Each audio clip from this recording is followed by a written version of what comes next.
May 3rd, 1942. Without too many surprises, this week the Germans cleared out the two Soviet pockets in Crimea and began a massive redeployment of the troops previously stationed there.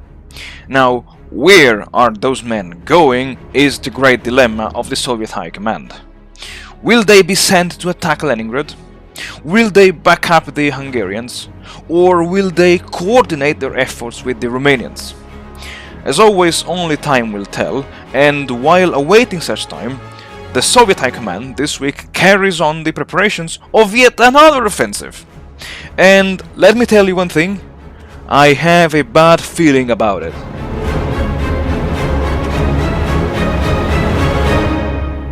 Howdy folks, welcome back to the channel and welcome to a new weekly episode of War in WITE2, the online game challenge. And if you're wondering why I started the episode by focusing on Crimea, well, because it's as you have read from the title, this week I would say almost the entire Crimean Front has been annihilated, like literally wiped out within a matter of 1 week.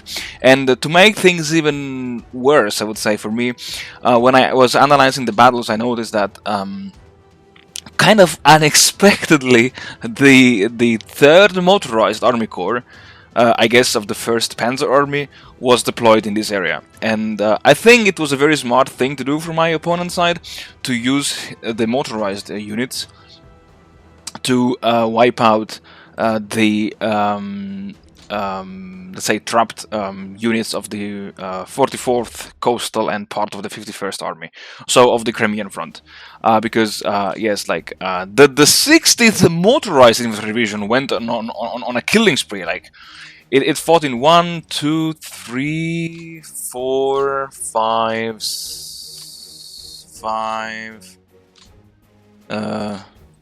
6, 7 engagements. 7 engagements in one turn, and look at these losses. Like, come on, man, come on. So I expect the 60s now to have something like 95 or 96 morale points, and yeah, that's what is scary. And when looking at the units, like this was, I think, the 5th Mountain Infantry Division, and here is the 22nd Air Landing Division. I fear where these units are being redeployed. Either here, or I bet in the area of Leningrad. Because in the area of Leningrad, like the situation has been quiet for quite some time, I would say. And I don't know. I expect an offensive. So maybe I was thinking in this area here, even though this is very difficult to advance terrain. But if my opponent want to distract me from potentially going or forcing me to redeploy some reserves, he could launch an offensive over here. But here I think I already have some reserves, namely the entire 48th Army. But I don't know, he could still try, because he has a very exposed bridgehead over here in the swamps. Here, so he might attack over here, he might attack Leningrad, or he might attack the Kaluga, the Sukinichi salient, and that's why I also need, and I would like to keep some formidable rifle corps in reserve behind these major threatened areas. Also because it's now May 3rd, turn 46, and I can't wait until June, when I will finally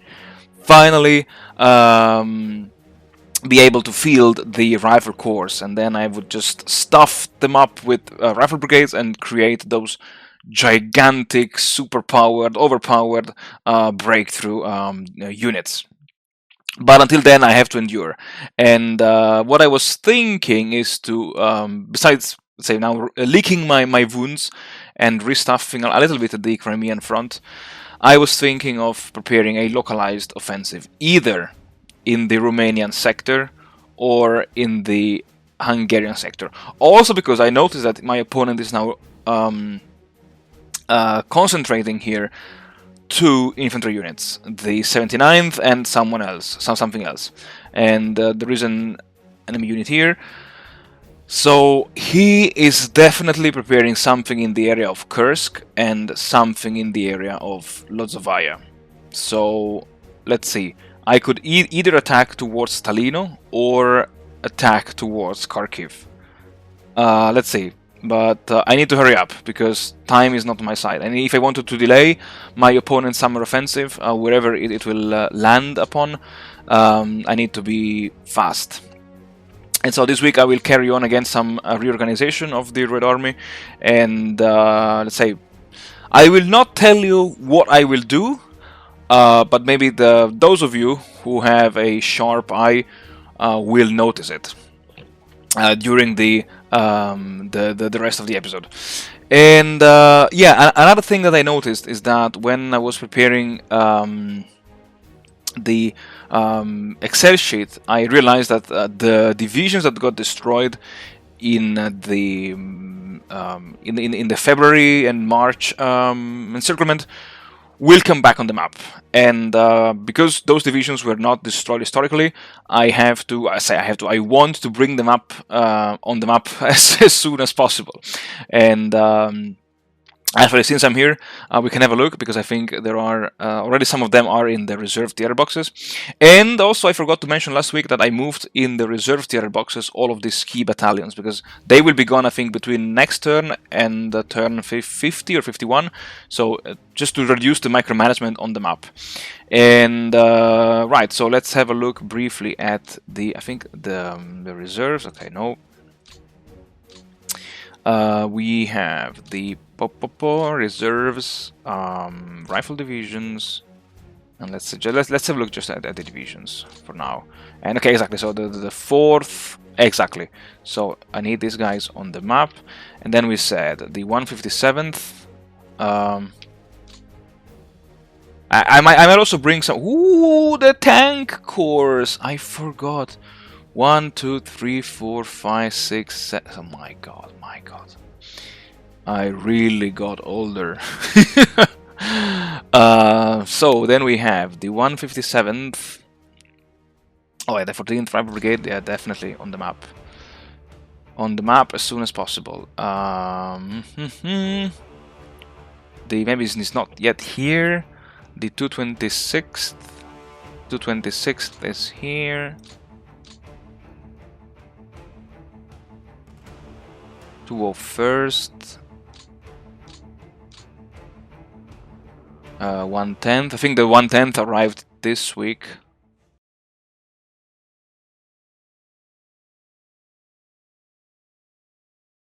Yes, the 110th arrived this week. Right. To quickly validate which units arrived this week, like normally, exactly, in the 227th and the 227. Okay, perfect. Then I need to look for the 157th, and that's it. So when units are destroyed and they arrive in the theater, in the reserve theater box, they usually have less than 100 men. So that's why. That's how I easily spot the newly arrived units that were previously destroyed on the map. So we said the 157th. Where is it? The 157th. 157th is not yet here. Looks like it's not here. But what else can we move on turn 47? We have the 75th and the 28th Mechanized Army Corps. So I moved it by mistake last turn. So we have the 75th Rifle Division, 75th, 75th. Where is the 75th? 75th, okay. Go on the map. And yeah, I think I will also move some artillery regiments. You know what? Let's do it now. Off map, AT artillery, and yeah, those that will disband, let's set them again at 50% of TOE. No, I said 50%. Why is this? Oh, no, right, okay. Yeah, it's okay. Only the ones in the reserve theater box. Then those that will not disband, and those who have a TOE of Yeah, let's say.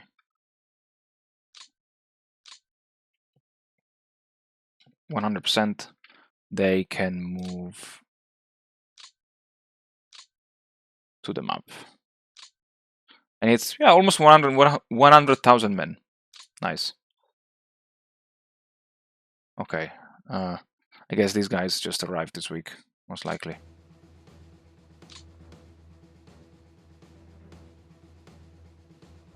Oh, yes. I see it. Yes. Unit locked? What? What?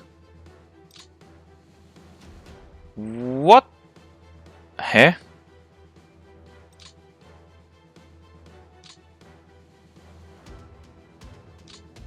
Oh my god, that's a bug. Oh well, I guess I have to play with less artillery than usual. Yeah, it's okay. Never mind. And oh wait, but that's not the. That's the Far East. Oh my god. Oh my god. I need the reserves. Not the Far East. Oh god. Yes, I think that's all. Yeah, okay. I think it's fine. Yes. Perfect. Reserves have been moved. Yes, perfect. 75th. Okay, perfect.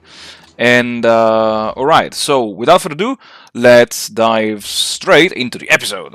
But of course I forgot the events, and we have, ooh, nice! We have additional reserves released. We have the Royal Air Force raids, excess forces in Northern Front, in Finland, partisans. 150,000 men added to the Soviet manpower. That's amazing.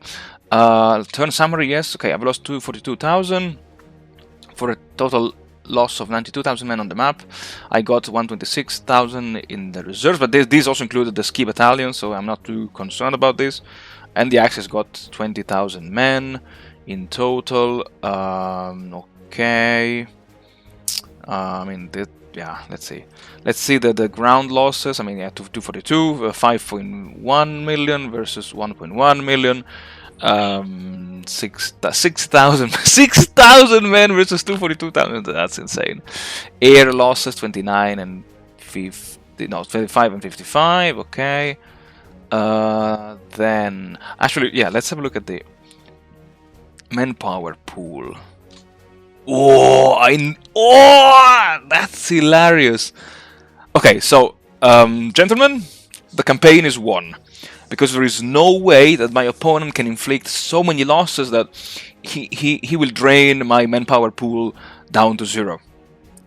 No, really, there is no way, absolutely no way this will happen. No. And since we're here, let's have a look at the map. Okay, yeah, it's a bit decreased, but yeah, okay, it's fine. Yes, it's fine. It's fine. Could be worse. All right, now for real, the time has now come to jump straight into the episode. All right, folks. So yes, on one hand, I am still preparing an offensive against the Axis forces. I don't know how will the offensive proceed. I don't know where I will attack yet. I mean, I know, but I cannot really tell you. Otherwise, somebody might spy to the Axis I command and reveal him the ultimate goal of the offensive.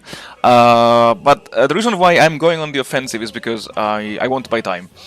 I cannot let the Axis attack me first. I want to upset the enemy plans. I want to really trade land for time, with the exception that this time I will try to liberate some land and yeah, buy time, force my opponent to commit his reserves, to reorganize his forces, to I don't know, repair again some railways, destroy some depots and stuff like that. So yes, despite having lost, I would say, the Crimean Front almost entirely, I'm not very let's say, discouraged. Also because I have an incredible amount of manpower in reserve. And in retrospective, what I have to say is that maybe this mod is kind of biased towards the Soviet player, because I know that the Soviet player receives plenty of fully equipped units in 1942. So yeah, I don't know. Maybe this was too much. Maybe I kind of exaggerated. So let's say I can afford to lose some men.